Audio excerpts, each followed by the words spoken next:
Hello, friends.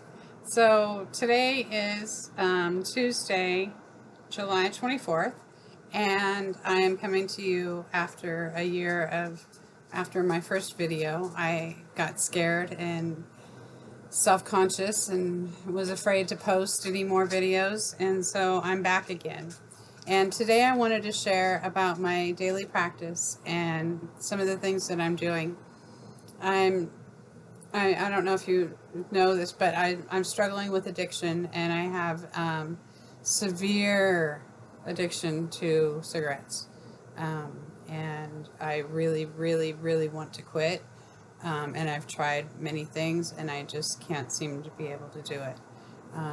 I have a whole slew of mental health diagnoses that I struggle with, and one of those things, a couple of those things make it very difficult for me to quit this addiction. And so anyway, so I decided to start a new routine, and consistency is one thing that has always been lacking in my life, and the only thing that I've done every day of my life for the last 40 years is smoke. And so I want to create some new habits, and then I'm hoping I can get rid of the old habits.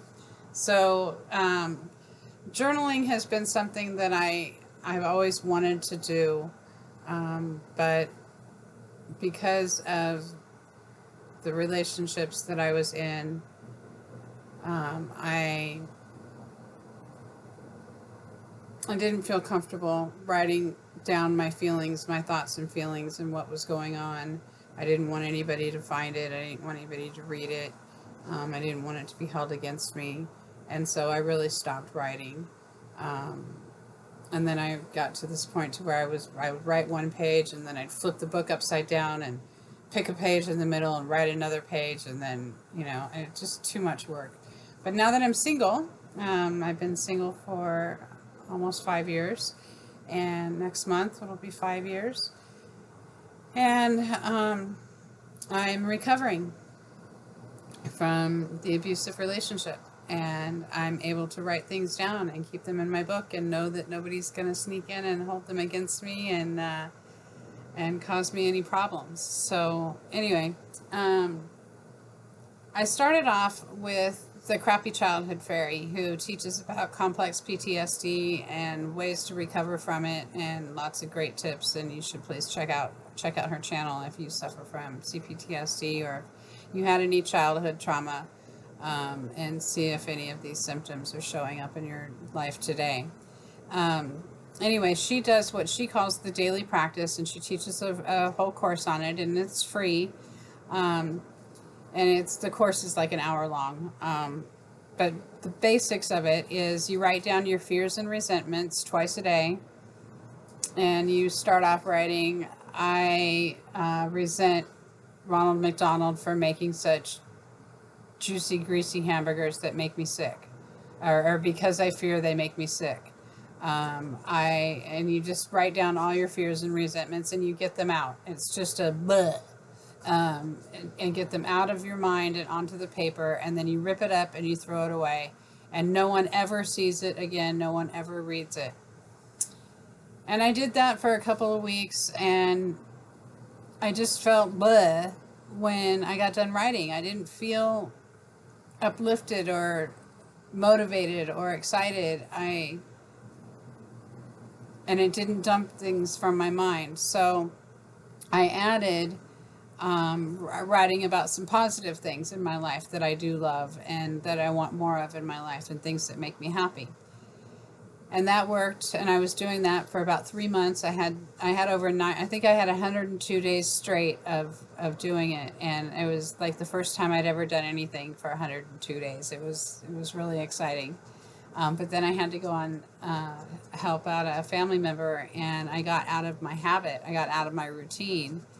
And I was never able to recover that routine when I got back, until about a week ago. And I started doing the practice again. But the second day that I had started back, started reading a book called The Artist's Way. And I have the whole series. I've had the whole series for probably 4 years now, 3 or 4 years, and I haven't read it. something that I really, really, really wanted, couldn't live my life without it, bought it, and then haven't read it. So I finally opened it up and started reading it. And what she does is what is called the morning pages. And she does 3 pages every morning. She's done it for over 20 years. And hers is just a brain dump. It's just a picture of where you're at, what you're feeling, what you're doing, what's going on in your mind, what's going on in your life, what have you got to do today, what did you get done yesterday, what goals have you crushed, what new ideas do you have, just anything. And I have touched on topics from, this only has a couple days in it, but I've touched on topics from trouble with my domestic violence, my history of domestic violence, still being in love with my abuser, and how sick that is, to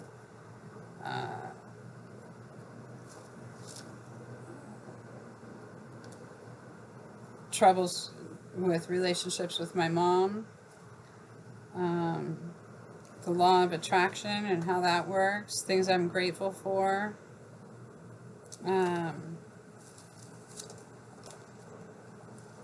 I need to do laundry, but I need to get detergent and laundry money first. I could order from Amazon, a list of Amazon wants and needs. A friend that's really been bothering me, not happy with the way that his life is going, and I really want to talk to him about it, but can't find the words. To school, and then my hopes and dreams for this channel. So, and just a wide variety of things. And she suggests that you write 3 pages. My book is a half size, so I write 4 pages every day. And not every day. I intend to write 4 pages every day. But sometimes I'll be writing and I'll get an idea and I'll get so excited about it that I want to stop writing, and I'll say I'm going to stop writing so I can get started doing blah, blah, blah, blah, blah. Or, okay, I have to go now. I've got something else to do. And I've had to cut short a couple of times. But I really want to hold myself accountable and have integrity with my words, and do my best to put out 4 pages a day, because when you get to the point to where you say, I don't have anything else to say, the thoughts start flowing, and boredom is when your mind starts flowing, and creativity flows out of boredom. It's a way of your body entertaining itself, and so you have to get bored in order to get creative, which is kind of counterintuitive, and just like change only happens when you're uncomfortable.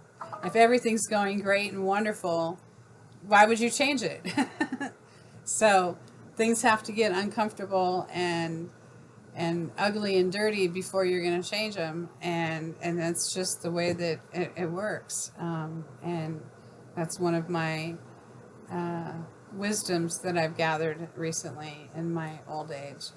And so the other thing I wanted to talk about is aging after 50.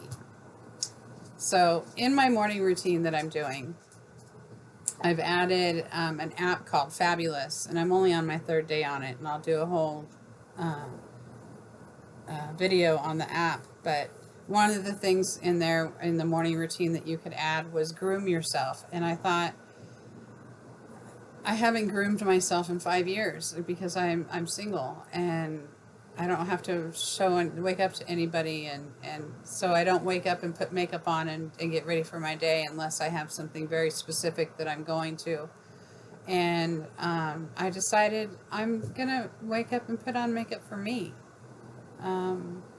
so that I feel better when I happen to walk by the mirror and look at myself, or I want to snap a selfie and I don't look yucky.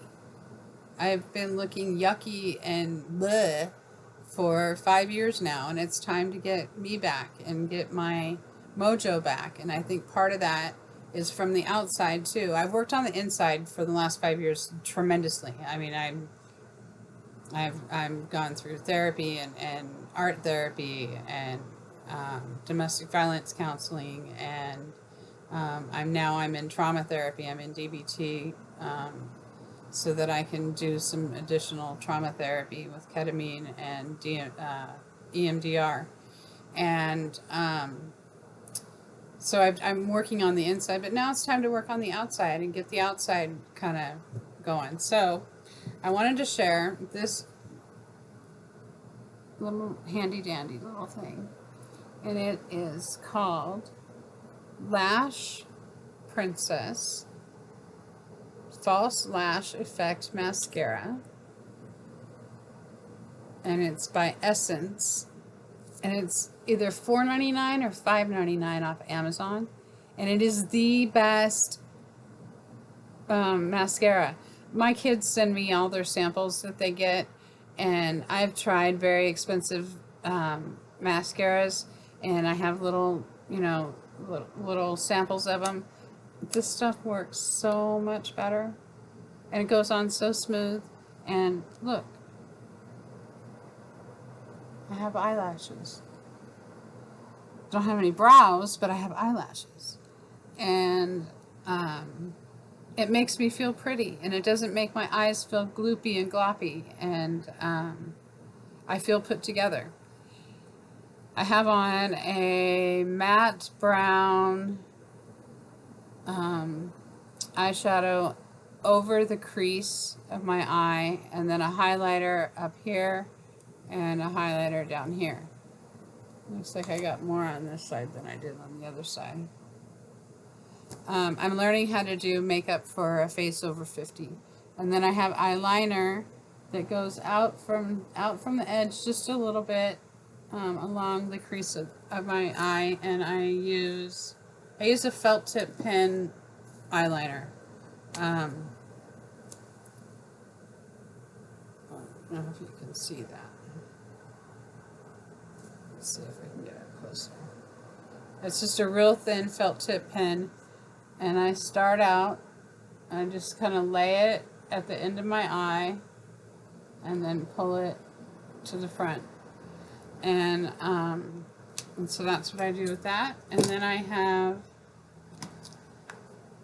this stuff that I got from my daughter. Let's see. Can I get the glare off of there? There we go.